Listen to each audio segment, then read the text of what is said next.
Hi, everyone. Welcome back to Speak English Daily. I'm Bruno. And I'm Carol. We are so excited about today's episode because we're talking about one of my favorite things in the world, travel and holidays. Who doesn't love a good holiday? This is a massive topic, and it's perfect for a longer session today. We're going for a full hour of English practice. This is great for B1 and B2 learners because travel vocabulary is something you can use immediately if you're planning a trip abroad. Exactly. We'll talk about everything from the stress of the airport to the joy of discovering a hidden gem in a new city. So sit back, relax, and let's go on a journey together through today's conversation. Carol, are you a planner when it comes to trips, or do you just wing it? Wing it. I love that. It means doing something without a plan. Honestly, I'm a bit of both. I like to book my flights and accommodation in advance, but I don't like to have a strict itinerary. I'm the opposite. I have spreadsheets. I like to know exactly where I'm going and how much it's going to cost. I spend weeks looking for the best budget-friendly options. Budget-friendly is important. Flights can be so expensive these days. Do you usually book through travel agents or do everything online yourself? Always online. I love the hunt for a good deal. I use those comparison websites to find the cheapest dates to fly. Sometimes flying on a Tuesday instead of a Friday can save you hundreds of dollars. That's true. And what about accommodation? Are you a luxury hotel person or do you prefer holiday rentals like Airbnb? Think about it. Let's talk about the airport. Some people love it, some people hate it. I personally love the atmosphere of a big international airport. Really? I find it so stressful. The long queues at security, the baggage allowance worries. I always feel like I'm going to forget my passport, even though it's right in my pocket.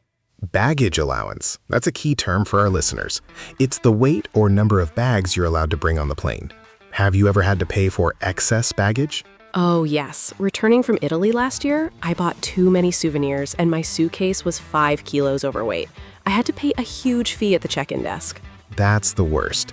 I always bring a small handheld scale now to weigh my bags in the hotel room. It saves a lot of money and stress. Once you arrive, what's the first thing you do?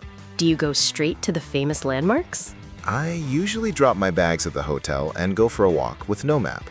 I want to find the hidden gems, those small cafes or parks that tourists don't usually visit. Hidden gems. I love that expression.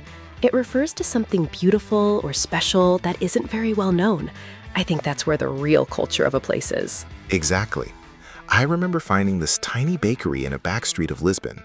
The bread was amazing, and it was half the price of the bakeries in the main tourist square. That's the best feeling. But don't you find it difficult to communicate if you're away from the tourist areas? A little bit, but that's part of the fun.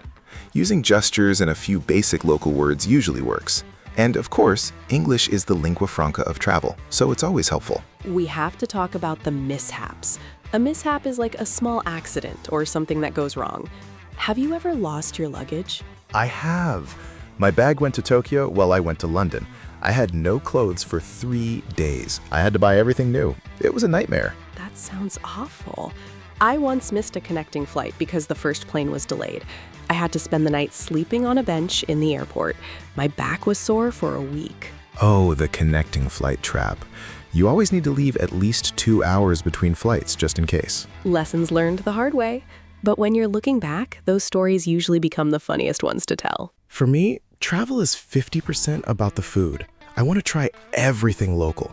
I agree. Trying street food is one of the bravest and best things you can do. Sometimes the best food isn't in a restaurant, it's at a market stall. Do you research the food before you go? Always. I look for must-try dishes. Like when I went to Japan, I knew I had to try real takoyaki. It was completely different from what I had eaten back home. That's the beauty of travel. It broadens your horizons. It changes how you see the world and even how you see your own home. Well, we've traveled around the world in this hour-long conversation. We hope you enjoyed this long listening session. Did you learn any new travel words today? Remember, practicing your listening every day is what will make you feel confident the next time you step onto an airplane. If you found this helpful, please give us a thumbs up and hit that subscribe button. We post new videos every single day. Where is your dream holiday destination? Let us know in the comments below. We read all of them. Until tomorrow, keep practicing and happy travels. Bye, everyone. Bye-bye.